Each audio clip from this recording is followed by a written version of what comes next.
Welcome back to Amerisogyny. I'm your host, Hannah Blue. This is episode 23, Loneliness, the Silent Enemy. May is Mental Health Awareness Month. For me, every month should be about mental health, and I'm committed to bringing stories to inspire and promote change. Our first stop, the USA. The U.S. Surgeon General, Dr. Vivek Murthy, has declared loneliness an epidemic. Is it shocking? No. It's been a long time coming. Loneliness is an enemy we don't credit enough. It has the power to influence our decisions, causing us to entertain toxic people and situations we usually wouldn't. Some are dealing with people and situations right now due to loneliness. Sometimes they don't leave at all. Sometimes they die. I love seeing people celebrate 20 or more years together because I'm a hopeless romantic who believes in love. But some of these long-term unions aren't very happy at all. People stay because they don't want to be lonely. In episode 2, I gave reasons some straight people choose to remain single. And they're good reasons. I also ended that episode saying we need human connections. For me, it's quality over quantity. Loneliness is a big business. Look at social media. You'll find videos of people so in love. Then we find out when the cameras stop rolling, there's domestic abuse and murder. In the blink of an eye, the pandemic forced people into isolation. And it made being lonely worse. But being lonely and the bad lessons that come with not overcoming it existed long before the pandemic. If the universe was fair, who wouldn't want to be in a healthy relationship? Who wouldn't? I firmly believe people were not created to be alone. Yet we are. Some by our own hand. Some are grieving partners who passed. Some have left abusive relationships or relationships where the person was only given 10%. For the believers, sometimes God isolates you for full obedience and dependence on Him. And let me tell you, for over 20 years, that is something I fought. I never wanted God to be my only source. I wanted to chart my own life, and I did. For a while, it got me nowhere. For introverts, the pandemic brought benefits. Some are anxious or physically exhausted after being social. Some prefer not to be around others. It doesn't make them unhappy if they're not the life of the party. I understand this. I'm one of them. At times, I long for connection, but it has to be the kind I want. I tried being social for others. It didn't work out. Once I discovered my mental health was suffering, I had to walk away from situations. They weren't serving me. They weren't making me happy. I don't like situations where I have to be tolerant of meanness and disrespect. I have a huge issue with disrespect and betrayal. So for me, my own company is better than bad company. Kyle York is a writer I know nothing about. But she wrote something I read today and it resonated with me. There are times where you are the negative one because the influence of another is causing you to change. So, if you need to subtract yourself to keep yourself from becoming what you're not, then go. Don't apologize for doing what it takes to keep your heart safe and your character intact. A book that sums this up even better? The Word. 1 Corinthians 15:33 says, "Do not be deceived. Bad company ruins good character." Let's talk more about what the Surgeon General said. Loneliness has been correlated to affect mental health, heart disease, stroke, and dementia. A decrease in socialization could increase healthcare expenses. Dr. Murthy believes if people don't socialize more, they could die sooner than expected. He found loneliness was common in his patients and in speaking with others nationwide. He said, "Well, I certainly had firsthand experience with loneliness in my own life, and also in my care of patients, where I found so often people come into the hospital for one condition or another. He believes 1 in 2 adults report being lonely, and it affects young people the most. Dr. Murthy says, loneliness is more than just a bad feeling. It brings consequences for physical and mental health, increasing risk of depression, anxiety, and suicide, heart disease, dementia, and premature death. He compared the risk of loneliness to heavy smoking and obesity, and concluded the risks of the former are even greater than the latter. According to him, the pandemic made loneliness and isolation worse, but where we are now has been in the works for decades. Technology has reshaped how people socialize and brought significant decline in community, recreational, and faith memberships over several decades. He says technology has replaced meaningful peer-to-peer connections with lower quality online connections. I did a couple of episodes long before he went public with this, so I guess some of us knew this already, huh? I agree when he said having healthy relationships is crucial. The pandemic forced people to weed out relationships that didn't give them life and cut out the ones that drained them. He believes it is harmful for people to cut off all social interaction, but I think it depends on the person. As I said, there are people who are happy being to themselves. It could be the environment they grew up in, or betrayal of friends or loved ones. These people create bubbles and worlds for themselves where they feel safe. If we are responsible for protecting our peace, who can argue with that? I'm not saying that's what he's doing. I'm voicing my opinion. What works for some may not work for others. He said social media drives quantity of connection over quality of connection, and we know that's not a recipe for greater connection. Now that's true. Some people are so obsessed with the number of followers they have, they think it makes them more loved or respected. It doesn't. They're just numbers. I don't look at follow counts on social media. To me, they literally mean nothing. Here's the thing. Not everyone who follows you likes you. Some follow you to be nosy, to get in your business. To some, you're entertaining.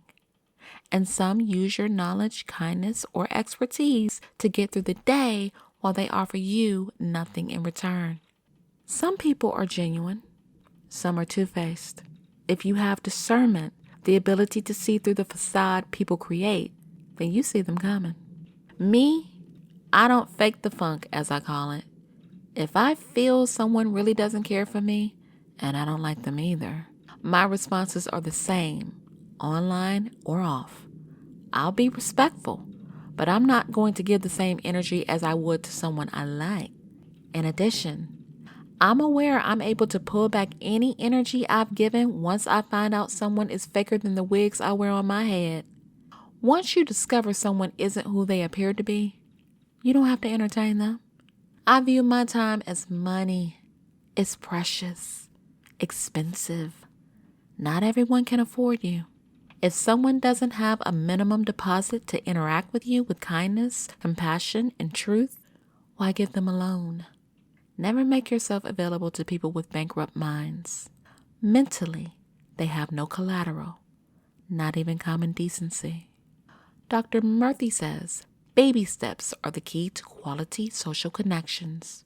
In his words, just spending 15 minutes a day with people we care about, making sure that we're fully present when we're interacting with others and we're not distracted by technology, our phones, looking for ways to help others and recognizing that small acts of service can be powerful in making us feel more connected with one another. This is very good information, and I fully agree with Dr. Murthy. We need to get off these phones and start connecting with people again. Earlier, I shared how loneliness causes us to make bad decisions. This show goes around the world to show how we're connected, even though the language may be different. When it comes to mental health, being happy, trying to find our purpose, I think humans are very similar. We're still stopped in the U.S. On to New York. This was one of 2 stories I did on TikTok that literally brought me to tears. As the mother of an adult daughter with special needs, my heart went out to the mother who lost her daughter in a senseless act of violence. I bring you the story of Rosalie Sanchez, a 19-year-old girl with an intellectual disability. Our topic is loneliness, and sometimes we want to connect and make friends with people who belong in the gutter. Rosalie was beaten with a shovel and a metal pipe and stabbed more than 9 times, then strangled with a piece of rope. Then she was left, like trash, inside an old fish market in Lower Manhattan. She was wrapped in plastic garbage bags, bound with tape and covered with a metal sheet. Her killers left her to rot as if she was nothing. Her body was discovered by her boyfriend. Her killers are Austin Boehm, Christian Mercado, and Amber Wilson. They were caught and arrested. According to prosecutors, Boehm stabbed and beat Rosalie. Mercado beat her with the shovel and strangled her, and Wilson hid the body. And like the coward she is, she tried to pin it all on the other 2. She said, "I was there and Austin and the Beast told me to wrap up her body with the tape and the plastic, and then I put a metal sheet over her body." Now this trio is the epitome of bad company, but Rosalie thought she had found friends. Her mother, Iris Garcia, said she would tell her to come back home, but Rosalie told her, "Mommy, I'm okay. I'm with my friends." She told her mother they were helping her and they'd look out for her, and her mother said, "No, Rosalie, you don't know these people. Not everybody is your friend." But that's the kind of heart my daughter had. She couldn't see the bad in people. She was too innocent. Garcia cried as she told her daughter's story. She thought everybody was her friend. She trusted everybody. She didn't deserve for these people to do this to her. According to her mom, Rosalie had a difficult time in life. She had a learning disability and had the mentality of a 14-year-old. Also suffered from depression, anxiety, and suicidal ideation. She was hospitalized multiple times. She left her mom to join a program for troubled teenagers shortly after. Her mother's words resonated with me. It was a struggle for 18 years. I always tried to keep her safe. I used to take her to therapies. She used to see a psychiatrist, but when she turned 18, she didn't want anybody helping her. Rosalie decided she didn't want to be in the program anymore and followed her boyfriend to the streets. Her mother said she just wanted to be out there in Manhattan. She wanted to be out there with her boyfriend. Eventually, she met the people who would end her life. I didn't look for a motive because for me, there was no excuse to take this young woman's life. Sanchez had dreams like everybody else. She wanted to join the army and go into nursing. She should have been given that chance. But the need to connect, to be accepted and loved, to not feel loneliness, this is what motivated her to socialize with bad people. And it cost her everything. Police speculate there might have been a dispute over some money and she'd been lured to the market by the killers.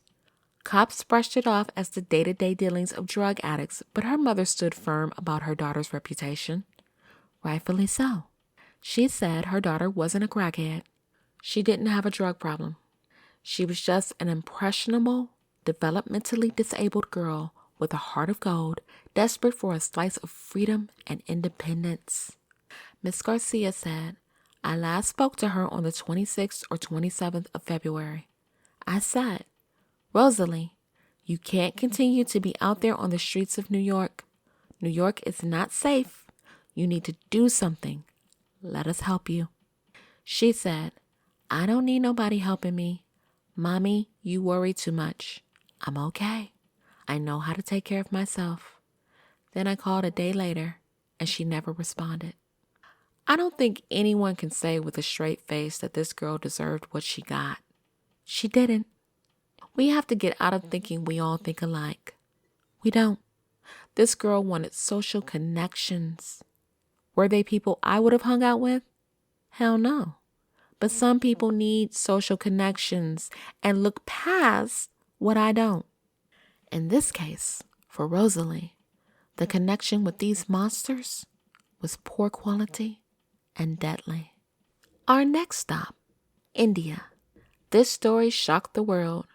Beautiful Bollywood actress Tanisha Sharma was only 20 when she died. She was a very popular TV actress, and she was found hanging in her co-star's makeup room. His name is Shizan Khan. She was found and taken to the hospital, but she didn't survive. There are reports she was in a relationship with Shizan Khan. It has also been reported he cheated on her and was abusive to her. Khan claims he did a shoot for a scene and found the door to his makeup room was locked. He said he called for Tanisha to open the door, and when that didn't happen, the door was broken open where she was found hanging. A fellow actress said Tanisha suffered from anxiety and depression. Tanisha's mom blames her ex, Shizan Khan, for her daughter's death. She feels he caused her to commit suicide. Police said they investigated Tanisha's death as murder and suicide, but they never found a suicide note. He was arrested on abetment to suicide and was released on bail. He recently asked for the return of his passport, citing he needs it to work. That shows where his head is, on himself. Some people weighed in on Tanisha's death. One person said, "How can her co-star be responsible for her death? It seems that she couldn't take the breakup on board, and if she was already vulnerable with depression and anxiety, the breakup took over her mindset.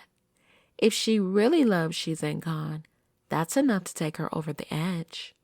Maybe she found out she was pregnant, not proved yet. She was only 20, so young to end her life. The mother is blaming Shizan Khan. Easy to do, but did she add to her anguish?" And another, "It is very sad that someone took her life, but only she committed this act. She should be solely responsible. She has options to get help from the law. If she didn't, then why blame others?" Social media is never a place for compassion and sympathy. Some people will judge you to the grave. It is sad to see a 20-year-old girl who had her whole life ahead of her go. I don't know what happened to Tanisha or why. What I do know is the quality of our connections can make or break mental health. And I'm out of time. If you got something useful out of this episode, feel free to leave a review for us on Apple Podcasts. Our host is now Podbean. I thank every listener in the U.S. and around the world we have for tuning in to us each week. I will be back with another story or two. Be easy. Take care of yourself. Thank you for listening. And as always, God